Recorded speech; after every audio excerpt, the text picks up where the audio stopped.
Brooklyn, the MTA has released a statement sharing their condolences for the grieving families of the two teenage girls who were found dead at the Marcy Avenue subway station because they were subway surfing. The gruesome discovery was made around 3 this morning. Eyewitness News reporter Marcus Solis is live in Williamsburg, Brooklyn now with the very latest. Marcus, good morning. Good morning, Shantae. Indeed, those victims, teenagers, the exact age has not yet been released. But yes, the MTA acknowledging that this was a case of subway surfing, expressing condolences, but also a pointed statement as well about this issue that has plagued the subways for years. A trend that is continuing, sadly, into last night, where police responded to the Marcy Avenue subway station here in Williamsburg just after 3 this morning. They found the two victims unconscious, unresponsive. They were both declared dead here at the scene as the investigation then quickly went into full steam as they try and understand exactly what happened here. This location in particular is an attraction of sorts because of its proximity to the Williamsburg Bridge. Again, these two young women killed, and the MTA saying that this is a dangerous and unacceptable game, and saying that it is not, that the act of getting on top of a subway car isn't surfing, quote, it's suicide. Again, two teenage victims killed subway surfing earlier this morning in Brooklyn. Again, their identities not yet released. Last year, 6 individuals killed subway surfing. Breaking news. Okay, Shalom, giving all praises to Yahweh, Bahashem, Yahweh Shai, Bahashem, Rakah Kwadash. Double honors to the apostles, the bishops, and the elders of Great Millstone. And salutation, you came out that I push this word in truth and in sincerity. Another case of misled victims following a deadly trend that has killed dozens of children. And when I mean children, I mean adolescents. And they have a deadly trend that they do. They would get on top of a subway, as you seen in this clip, and they was just be on the top of the train, on the roof of the train while it's moving, 30, 40, 50 miles an hour. And they call it subway surfing. And most times, 9 out of 10, they fall off to their tragic end. And that's the case with these two teenage girls. They didn't say their names. They didn't give their age. But you got to be out of your mind to get on the goddamn top of a subway train and try to keep your balance. And they call it subway surfacing. Surfacing. It's like they call it subway surfacing, you know, like you surfing.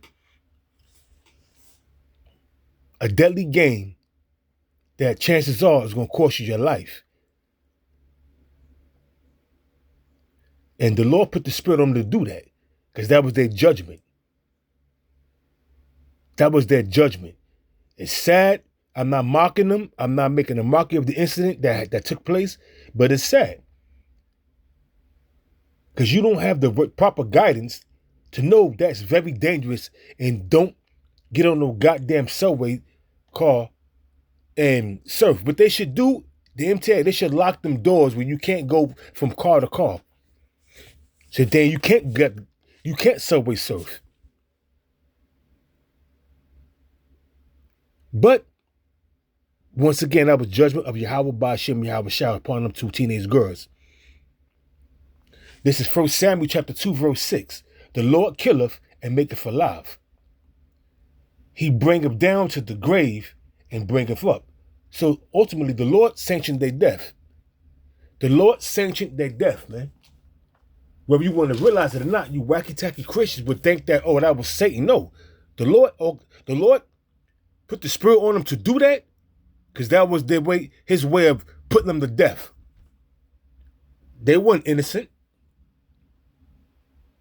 They weren't innocent. Whatever they did in their previous life, the Lord judged them in this life, even though they was teenagers. So it's not much they could have done in this life, but what about their previous life? There's something called reincarnation in the scriptures. What about what they did in their previous life? No one dies innocent. You paying for something you did either in this life or in your previous life, or both. This is Job chapter 4, verse 7. Remember, I pray thee, whoever perished being innocent. Them two young teenagers was not innocent. Once again, I'm not making mockery. I'm not, coming at them in no kind of way.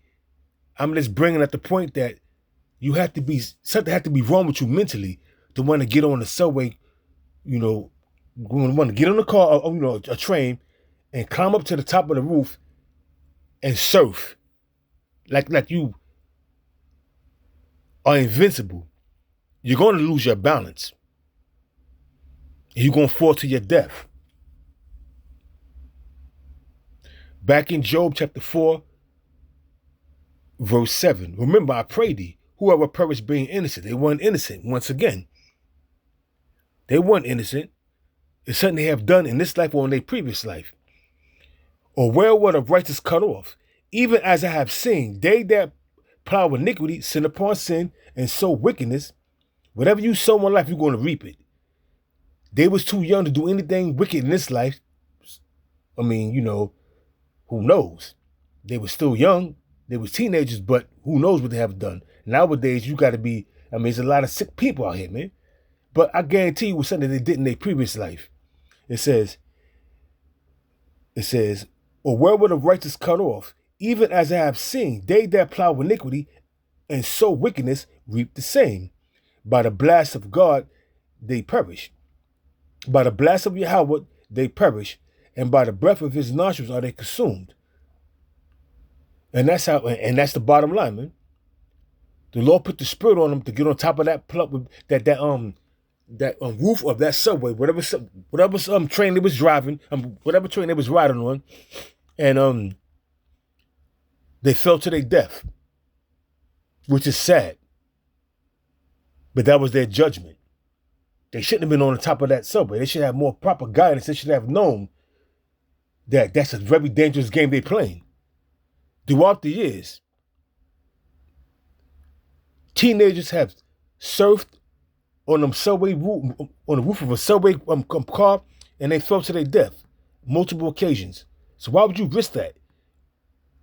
The Lord put the spirit on. Who can resist the will of the Most High? The Lord put the spirit on you to do that, and you're going to do it. A man's goings are of the Lord. When I mean man and women. So you can't resist the will of the Most High. That was what the Lord wanted to happen to you, because that was your judgment. That was your judgment. This is Deuteronomy chapter 32, verse 39. See now that I, even I am he, and there's no God with me. I kill, and I make alive. I wound, and I heal. Neither is there any that can deliver out of my hand. Did you hear that? I'm going to read it again so it can sink in.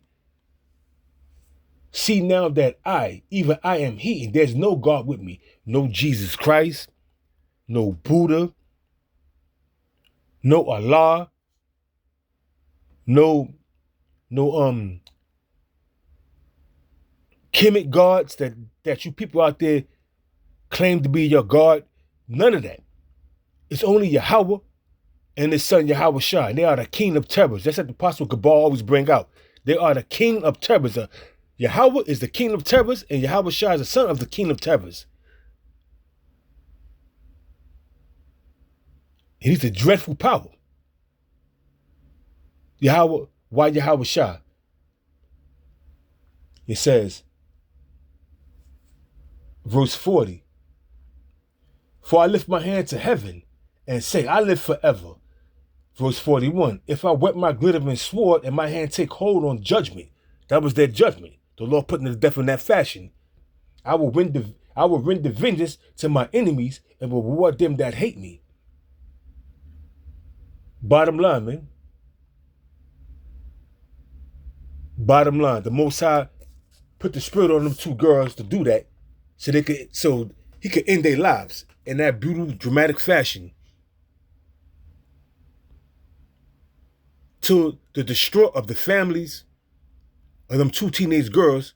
Hey, thinking on a carnal, thinking having a carnal mind is tragic.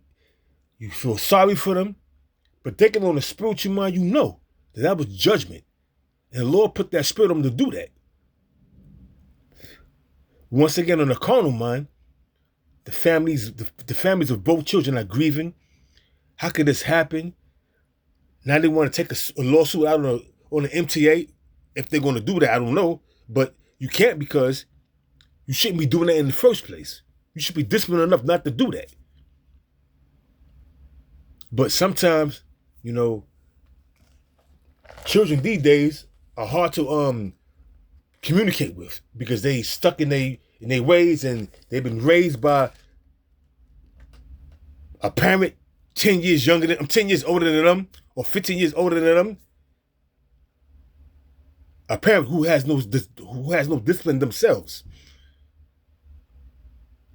And it's sad. This shit is real sad, man. Imagine the grief that their parents are going through right now. Imagine that grief that their parents are going through right now. It's a shame. But, when you do things that's you're going to be held accountable for,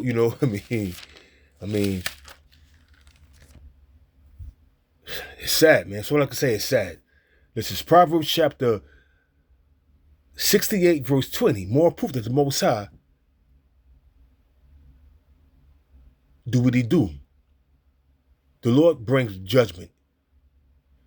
It says, this is Proverbs, this is Psalm chapter 68, verse 20. He that has our power is the God of salvation, and unto Yahweh the Lord belongeth the issues from death. Let's read it again.